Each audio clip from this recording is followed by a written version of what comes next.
Ok, donc on y va. J'avais juste oublié en HTML de vous rajouter les lignes ici. Donc on va juste rajouter ça avant et puis on passera au CSS.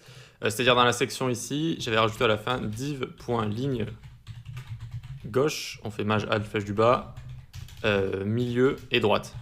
C'est pour rajouter des petites lignes de haut en bas. C'est pas mal quand vous faites des grilles, ou quand vous faites des créations asymétriques comme ça. Ça invite l'utilisateur à scroller un petit peu. Ça le guide un petit peu, même s'il sait qu'il doit scroller, mais voilà, visuellement, ça fait ces petites lignes-là, c'est assez sympa. Allez, on y va pour le CSS, c'est parti. On s'accroche. Hop, on vient ici, on vient prendre la démarcation. Et ici, on va marquer grille. Grille, on peut marquer grille comme ça, ou section asymétrique. Section asymétrique. Section asymétrique. Allez, donc section asymétrique d'ailleurs, tac, asymétrique. On la display grid pour créer une grille. Display grid, très bien. Une fois qu'on crée une grille, il faut créer les caractéristiques de cette grille avec grid template. Et donc là, on va avoir les rangées à gauche, les colonnes à droite. On fait une rangée de 200 pixels, ça va être pour notre titre. Puis on va repeat 24 rangées de 150 pixels.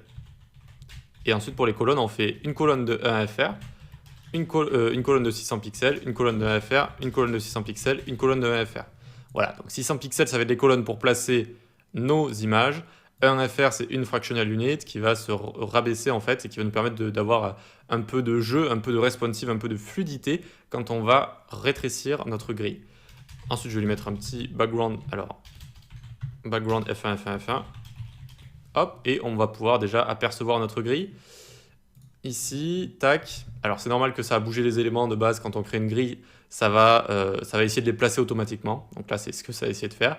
Si on fait clic droit inspecter et qu'on va sortir la console histoire d'y voir un petit peu mieux. Bon, on est sur Google, hein, mais normalement, on peut quand même visualiser les grilles assez sommairement en passant dessus, notamment ici. Hop. On voit que on a notre grille qui est ici, mais pour l'instant, les éléments se sont placés directement dessus, ce qui fait que ça a un petit peu déformé tout ça. Ça a un petit peu déformé parce que les éléments, notamment les images, se sont placés sur des éléments 1FR, sur des colonnes 1FR, et du coup, ça a pris tout l'espace de l'image, en fait, tout l'espace de l'image. Bon, c'est pas tip top, c'est pas tip top. À la limite, ce qu'il faudrait faire ici, c'est mettre tout en commentaire sauf la section.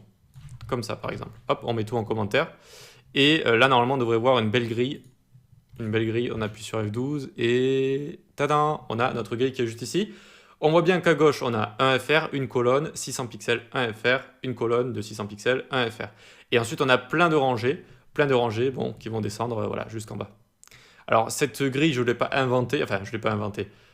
Comment dire, je ne l'ai pas trouvé au hasard, hein. C'est-à-dire que j'ai fait des tests et dans ma tête, je me suis dit, j'ai envie d'avoir deux colonnes pour placer des images à gauche, des images à droite. Donc on a les deux colonnes du milieu, celle qu'il y a ici et celle qu'il y a ici, qui font 600 pixels chacune. Et c'est là où je vais placer mon contenu.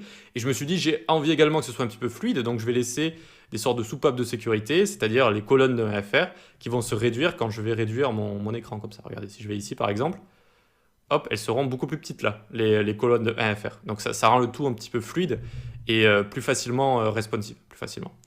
Voilà, et ensuite pour ce qui est du nombre de rangées, bah, je ne vais pas vous le cacher, au début j'ai mis 30 rangées et j'ai avisé ensuite, suivant la taille des images, etc., au final combien je devais en laisser ou si je devais en rajouter. Et donc au final on est arrivé sur le nombre qu'on a ici. Ok, donc là je peux enlever les commentaires, donc au final on est resté sur du 24 pixels ici. Et je peux commencer à placer mon H2, mon titre. Section asymétrique, H2. Hop, ici, grid area pour le placer.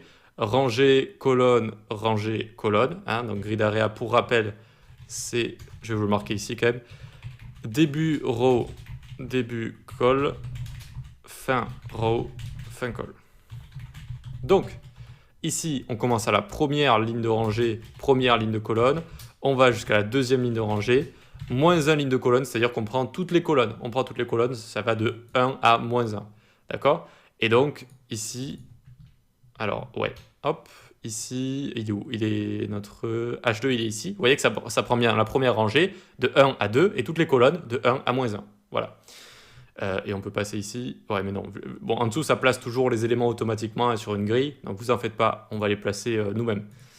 Hop, hop, grid area, très bien. On va display flex pour centrer notre texte avec justify content center, align item center. On centre sur X, sur Y. La couleur sera du hashtag 333. Font size 70 pixels. Et pas de top 50 pixels. Hop, notre titre. Alors si on va voir ce que ça donne, normalement, vu qu'il y a toujours le placement automatique des éléments qui vont prendre des 1fr beaucoup trop grands, eh bien notre titre il va apparaître ici. Alors vous inquiétez pas, hein, il prend toujours le bon espace. Regardez ici, H2, bon, il va prendre la première rangée et toutes les colonnes, c'est normal. Il faut qu'on place les autres éléments pour qu'on arrête d'avoir ce placement automatique. On vient ici se placer le bloc 1. Hop, et on vient du coup directement, bloc 1, grid area. Lui, il va commencer à la 3e ligne de rangée, à la 2e ligne de colonne, il va aller jusqu'à la 8e ligne de rangée, 3e ligne de colonne. Et donc là, il prend de la 3e ligne de rangée à la 5e ligne de rangée. Ça fait qu'il va prendre 5 rangées de 150 pixels ici. 5 rangées de 150 pixels. Ce qui nous fait 750 pixels. C'est jamais bon de s'enregistrer et d'essayer de faire des maths, mais oui, c'est ça, 750 pixels. Donc ici, on va lui mettre un background 333. Hop. Color à l'intérieur F1, F1, F1. Pose rel. On va légèrement... Alors pour l'instant, on va voir s'il est bien placé ou si on a toujours ces placements automatiques. Ouais. Vu qu'on a toujours ces placements automatiques, ce qu'on va faire pour éviter de s'embêter et bien voir ce qu'on est en train de faire, on va commenter ce qu'on n'est pas en train de placer. D'accord? Donc hop. On commente et on laisse juste le bloc 1 et le titre. Et là déjà, ça devrait aller beaucoup mieux. C'est bon, on commence à respirer. Le titre est bien placé ici. Le titre est bien placé. Super. Et on a placé également notre... rectangle ici, comme on a placé celui-là. Vous voyez, c'est la même chose. Et il faut encore qu'on place l'image, et enfin qu'on réduise la taille de l'image. Donc on vient là, on vient dans bloc 1 toujours. Position relative, on va légèrement décaler notre carte noire de 100 pixels pour faire un effet asymétrique. Border radius, on lui met également 2 pixels. Là, on va décaler légèrement le bloc et on décalera légèrement aussi l'image pour donner un effet asymétrique. Je vais revenir dessus après. Donc l'image en elle-même, bloc 1 IMG, hop, on lui met une position absolute qui va être relative à son parent qui est en position relative juste au-dessus. Et on va décaler donc left 300 pixels, top 100 pixels et width 100%. Et là déjà normalement on devrait avoir cet effet asymétrique où on a cette image qui est... Alors de base on a déjà décalé ça de 100 pixels, c'était pour pas l'avoir trop sur le côté. Donc certes on l'a placé ici si vous voulez, là. Donc, et on l'a légèrement décalé déjà cette carte là. Et ensuite on décale encore plus notre image ici. Et ça donne cet effet asymétrique où la carte va être décalée par rapport à son contenu qui est juste ici. Voilà. Donc il faut encore styliser ce qu'il y a à l'intérieur. Donc on y va. Donc ici maintenant on va s'occuper de bloc txt1. Je me disais bien que j'avais oublié de mettre une classe dans l'HTML ici. Il faudrait entourer notre div ici, entouré d'une div, notre h3 et notre texte ici. Et cette div, on va lui donner la classe bloc txt1. D'accord, ce sera le bloc de txt. Je me disais bien que j'avais oublié quelque chose. C'est pour différencier ici le bloc de texte. Et donc, on va englober également le bouton qui est juste en dessous et l'image. D'accord, pour avoir le bloc de texte qui est vraiment dans le bloc ici et l'image qu'on va décaler. D'accord, et donc ce bloc txt, on le rajoutera sur tous les blocs quand on les fera un par un. Donc, ce fameux bloc txt va nous servir à mettre en place tout ce qui est le texte. Donc on lui met une width de 50% et une hauteur de 100%. Et une hauteur de 100%. Pourquoi on lui met une width de 50%? Pour que le texte ici prenne 50% de la carte et qu'on le mette sur ce côté-là en fait, côté gauche, et qu'il vienne suivre, courir le long de l'image de haut en bas ici. Voilà. Hop, ensuite on vient ici, point bloc txt1 h3. Donc le titre, on lui met une width de 150%. De 150%. Ici, on peut bien même lui mettre important. Et on lui met un font size de 35 pixels. OK, 35 pixels. Margin 15 pixels, 0. Et un padding de 15 pixels. Alors, vous allez me dire pourquoi on lui a mis ce 150%. C'est pour bien venir placer Visit des temples juste ici.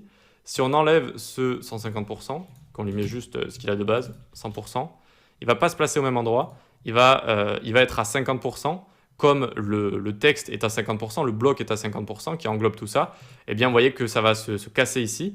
Donc, nous, on a vraiment envie qu'ils prennent 150%. Donc, ici, 150%, ça va être 150% de 50%, en fait. D'accord? Vu que de base, il a son parent qui fait 50%, ben, ça va faire 150% de 50% pour bien venir étirer le texte ici.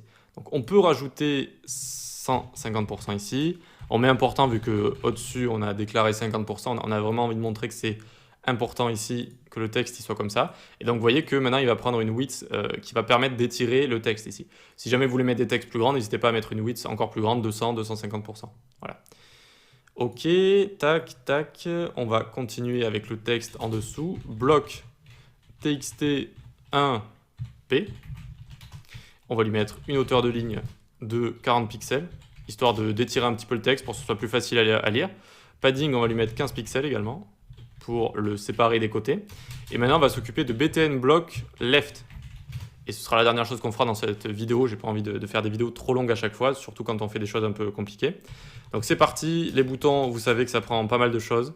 Et donc on y va. Border radius, on va lui mettre 9999 pixels. On a aussi envie de faire une petite pilule, donc on fait la même chose. Outline 0, border 0. De base, les éléments button ont outline et border, et donc il faut leur enlever. BG Crimson. Border 1 pixel solide hashtag 333. Ok. Color F1, F1, F1, donc blanc. Ok. Ensuite, on lui met padding 20 pixels en haut et en bas, 35 pixels à gauche et à droite. Vu que c'est un élément button, on peut faire ça. Ok. Ensuite, on va mettre font size 20 pixels. Display block. De base, les buttons ne sont pas des blocs. Pour qu'on puisse lui mettre un margin 10 pixels en haut et en bas auto, pour le centrer, donc auto. Un cursor pointer. Cursor pointer. Et ouf, c'est bon, on peut terminer avec ça. Voyons voir ce que ça nous donne. On a bien le bouton qui est juste ici. Alors j'ai l'impression que le texte ici, ça n'a pas bien fonctionné, on n'a pas la hauteur de ligne. En tout cas, on a le bouton qui est ici, qui est centré sur la moitié. Donc les 50%, c'est parfaitement centré ici. C'est bien aligné avec le titre, c'est bien comme ça. Alors j'ai l'impression que le texte, ça n'a pas fonctionné. Bloc txt1, ah oui, j'ai fait un tiret ici au lieu de faire un espace P, donc le paragraphe qui se situe dans bloc txt1. Et ouf, c'est bon maintenant. Vous voyez que ça a augmenté la hauteur de ligne, et donc ça fait un effet plus sympa avec une grande hauteur de ligne ici. C'est plus aéré, c'est plus visuel comme ça. Et c'est mieux comme ça. Et donc vous voyez qu'il y a un petit bug ici. Nos éléments positionnés ici passent au-dessus de notre navigation. C'est parce qu'on va mettre un z-index à notre navigation, donc on peut faire CTRL F nav comme ça. On va mettre un z-index ici et on va lui mettre 100 pixels. Donc sous, pas le logo menu, mais plutôt ça. Donc là, on va mettre 200 pixels également. On va mettre 200 pixels à liste nav et à logo menu. Logo menu, même, on peut lui mettre 250 pixels pour qu'il soit toujours au-dessus de la liste. La liste, il faut qu'elle soit toujours au-dessus de la navigation. C'est-à-dire, ça, c'est quand on la fait apparaître dans les petits écrans. Quand on la fait apparaître, il faut qu'elle passe au-dessus de nav, c'est pour ça. Et nav, on lui met z-index 100 pour que cette navigation, quand on est en grand écran comme ça, elle puisse passer au-dessus. Vous voyez que c'est bon, maintenant, elle passe au-dessus des autres éléments positionnés. Là, c'est bon, ça passe au-dessus des autres éléments. Tandis que quand on arrive en petit écran, hop, on a besoin de... Alors, c'est normal que ça fasse ça, c'est normal, on va s'en occuper après, donc dans tout ce qui est responsive. On a besoin de voir l'icône ici, donc on a besoin qu'elle soit au-dessus de liste nav, et on a besoin également de voir la liste, là c'est la liste qui apparaît, qui soit au-dessus de la navigation quand elle apparaît comme ça. Même si ça, c'est un problème qui est un petit peu plus minime. Donc c'est pour ça qu'on joue avec tout ce qui est z-index. Donc n'hésitez pas, quand vous avez un position fixed, à jouer avec les z-index pour que ça passe toujours au-dessus du contenu du site, hein, évidemment. Allez, on peut passer à la suite.